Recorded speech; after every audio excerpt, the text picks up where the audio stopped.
and this is a fourth of a series of Tom's stories from Alaska. It's an Inupiaq folktale called The Endless Blizzard. This will be book speech number 1 in the advanced manual, the storytelling manual. The purpose of the speech is to tell a folk tale. Time, Rob, will be 7 to 9 minutes. The title of Tom's speech is The Endless Blizzard. Let's welcome Tom. Thank you, Mr. Toastmaster, fellow Toastmasters. In the Inupiaq tradition, the person who has told a folk tale the longest owns that folk tale. And if someone else tells the folk tale, it is respectful to acknowledge the owner of the tale. This tale, The Endless Blizzard, is owned by Minnie Gray, who is a respected elder living in Black River, Alaska. She was given this tale by her father, Anruk Cleveland, many years ago. Canuck Sayuka was a young boy living with his mother in their small house far out on the tundra.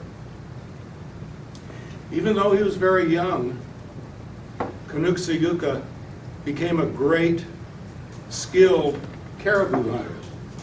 And by doing this, he and his mother never lacked for food. One thing that Canuck Sayuka learned in his hunting was that he could not hunt during a blizzard. It was way too dangerous.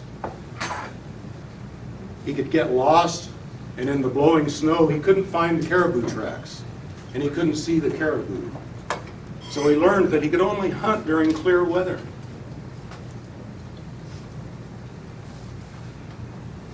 One day,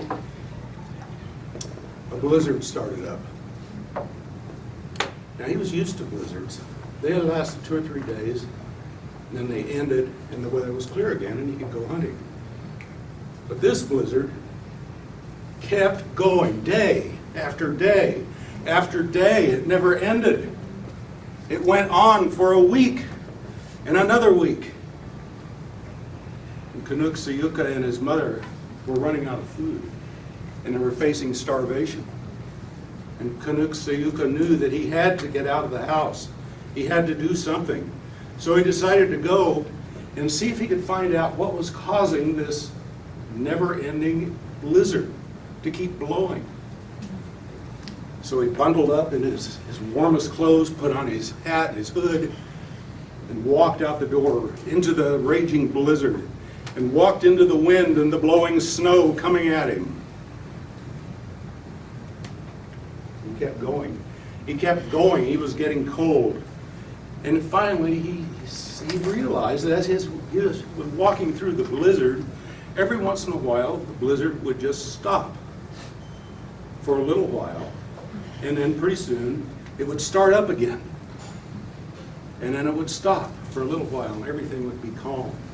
And then it would start up again. So he kept walking and walking, and finally got to a place in the tundra where he could see light. And there was a spot on the tundra where weather was just perfectly clear. He said, "This is strange. The blizzard's blowing on this side of the spot. On the other side, it's perfectly clear. What is this all about?" So he kept going towards the spot on the tundra. And as he approached it, he saw that there was a giant shoveling snow and throwing it up over his shoulder. Shoveling snow, throwing it up over his shoulder. And every time he threw the snow up over his shoulder, the snow became a blizzard, headed straight for Canuck Sayuka's house. And that was causing the blizzard. Canuck Sayuka thought, what can I do? So he started sneaking up on the giant. Whenever the giant would throw up a shovel of snow, he would creep forward so he wouldn't be seen. When the giant stopped and rested and put his shovel down and things got clear, Canuck crouched down in the snow and hid. And he kept moving forward gradually to the giant. Finally, he was right up behind the giant. And the giant hadn't seen him yet. And the giant shoveled the snow and shoveled the snow. Finally, he got tired, put the shovel down. Canuck saw his chance, and he ran out and grabbed the shovel and took off running back to his house. The giant was right after him. But he couldn't catch him because Canuck was so fast and so agile that he escaped. And he ran into his house, and his mother slammed the door and locked it behind him. And they could hear the giant outside. The giant pounded on the door. Canuck, give me my shovel back. Canuck, give me my shovel back. This went on, and then finally it got quiet. Canuck and his mother were in their beds, covered up, hiding. And they thought maybe the giant had gone away, but then they could hear the giant climbing up to the roof of the house. And they peeked out from their covers, looking up through the smoke hole in the roof of the house. They could see the giant peering down at them, and the giant started a chant. Canuck, give me my shovel back, and I'll leave you alone and you can go hunt caribou. Canuck, give me my shovel back, and I'll leave you alone and you can go hunt caribou. This went on and on. It went on for days. Finally, it was a week, and Canuck and his mother were out of food, and they began to starve. And they thought, we've got to get some food. We've got to get out of here. What can we do? And the giant said, Canuck, give me my shovel back, and I'll go away and leave you alone, and you can come out and hunt caribou. Finally, Canuck's mother said, you've got to give him his shovel back, so he'll go away and you can hunt caribou. Canuck thought, no, I can't do that. If I give him his shovel back, he's going to go make the blizzard again, and I'll never be able to go out and hunt. So he had an idea. He got up out of his bed, pulled the covers off, went and picked up the shovel, and started banging it and beating it and banging it against the rocks in the fireplace until the shovel was all broken and bent, and it was no longer good for shoveling snow.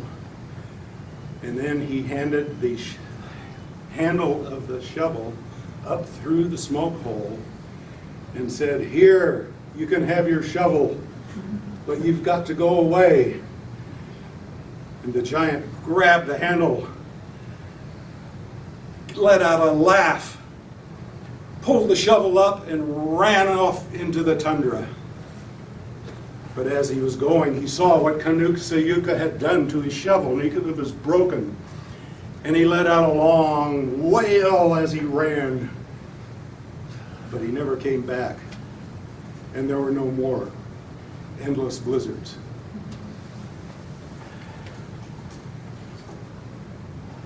Now, still today, on a cold Arctic night, sometimes if you listen close, you can hear the giant crying way off in the tundra, wailing and moaning. Listen, you can hear it.